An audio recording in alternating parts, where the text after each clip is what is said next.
Hey everyone, welcome to West Coast Muscle Saws. Today I want to talk about carburetors. This is on a 455 Husqvarna. Very common issue on this saw and other particular models. They sit with fuel very long, they deteriorate the carburetor, fuel lines. A lot of techs will just want to throw a kit in there, and I want to show you some other options. Sometimes a kit will cure it, most times not. Let me show you something on a carburetor. This is a Walboro carburetor, not the one we're working on, but it's very similar, and I just want to show you a couple things. You take this side off here and take the inlet needle out, spring, and the lever out. You can take a otoscope, that's what I have here, and you can look inside this seating area and you can see some pitting, and a carburetor kit will not cure that. You can put a new kit in there with a seat and everything, and it might temporarily seal where that pitting's at, but most likely it will not. And then the saw will be right back in your shop, and you'll be fighting that, repairing that and trying to fix it. A lot of times the best fix on this is an OEM carburetor, which on this particular saw, put on, it's going to run about 150, but you know this is a very valuable saw. And what I do first, of course, on these saws is get the exhaust off, do an inspection, make sure that cylinder and piston's in good shape.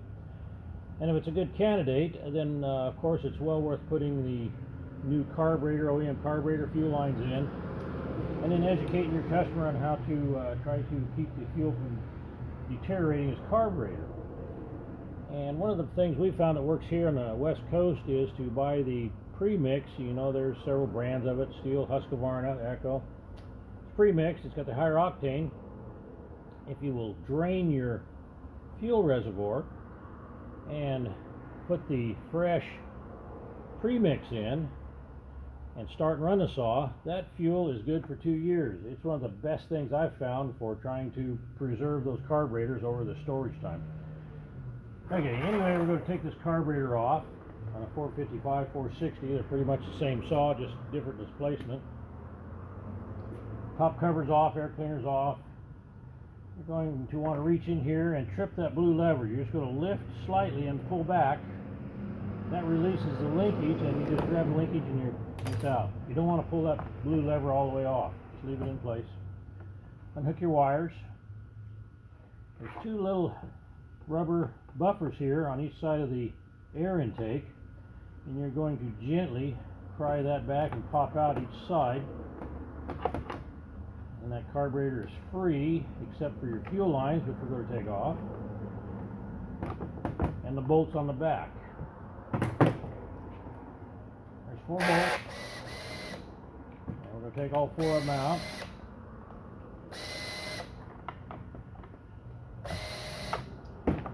Then the carburetor comes right out, and it's still hooked up to the air intake.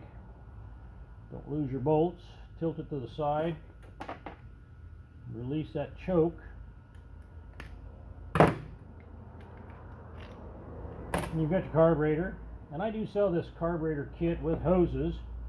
You can see how easy it is to change out. And if you change out the hoses, then I like to change out the purge bulb too. Put a new carb on there, an OEM carb, you'll have a great running Husqvarna 455, 460. Let me give you some information if you'd like to get one of those kits coming.